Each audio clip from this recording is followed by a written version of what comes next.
আপা, ও আপা, আপনি ওই যে চলে গেলেন, আর আপনার খবর পাইলাম না। কই আসেন আসেন বলে আর আসেনই না, মিস ইউ। বাবারে বাবা, আসবো কেমনে? আসার কি রাস্তা রাখছো তোমরা?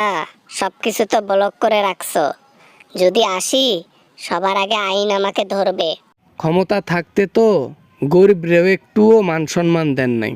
গরিবের হক মাইরা মাইরা খাইছেন, টাকা পয়সা লুটপাট করে খাইছেন, এখন আবার ডর করে। তোমরা অনেক স্বার্থপর। তোমাদের জন্য কত কি করলাম, আর তোমরা শেষে কি করলা আমার জন্য? আমাকে তাড়িয়ে দিলা, দিয়ে একজন উপদেষ্টাকে বসাই দিলা, ডক্টর ইউনুস। ক্ষমতা আর টাকা তোমাকে নষ্ট করে দিয়েছে, এজন্য তুমি মানুষকে মানুষ মনে করো নাই।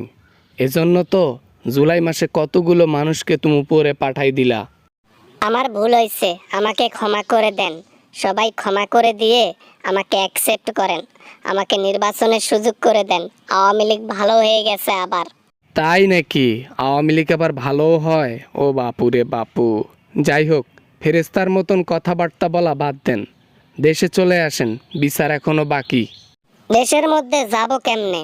দেশের মধ্যে গেলেই তো জনগণ আমারে গণধোলাই দেবে। তখন আমার কিছু থাকবে? আইনের হাতে তুলে দিলে জীবনে শেষ। মনের মধ্যে এত ভয়, হ্যাঁ? যাই হোক, এই ভয়টা যতদিন বেঁচে থাকবা ধরে রাখিও, কাজে লাগবে। কোনো মতে ভুল করে বাংলাদেশে আসলে আর ক্ষমতা নেওয়ার চেষ্টা করলে হয় জনগণ, নয়তো তুমি। গরিব দুঃখী এখন ভাত পায় না। গরিব দুঃখী এখন আনাজ তরি তরকারি পায় না। ওই যে রতন হারাইছে, এখন আমি নাই, দেশের পরিস্থিতি খারাপ। অনেক ভালো আছি, দেশের টাকা দেশে থাকতেছে, মানি লন্ডারিং তো আর হইতেছে না। তুমি তো মানি লন্ডারিং করতা, মানুষের টাকা নিয়ে বিদেশে পাঠাইতা। সব মাছে গু খায়, ওই শুধু পাঙাশ মাছের উপর দিয়ে চলে যায়।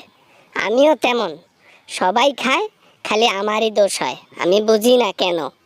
তরি তরকারির দাম তুমি ক্ষমতায় থাকাকালীন তোমার চাইতে অনেক কমে খাচ্ছি, 3 বেলা খাচ্ছি, ঘুমাচ্ছি, রিক্সা চালাচ্ছি, কোনো সমস্যা নেই।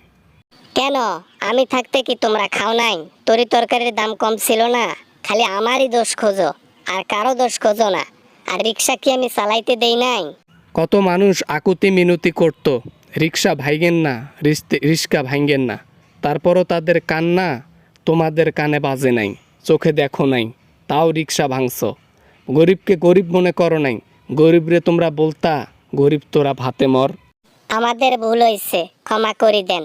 আবার আমাদেরকে নিয়ে নেন দেশের মধ্যে। আমরা ভালো হয়ে গেছি। তাই নাকি? ভালো হয়ে গেছেন আপনি? আসার দরকার নেই। এমন ভালো মানুষ দেশে থাকলে দেশ আর খারাপ হইতে বেশি দিন নাই। তাই দরকার নেই, যেমনি আসিস তেমনি থাক।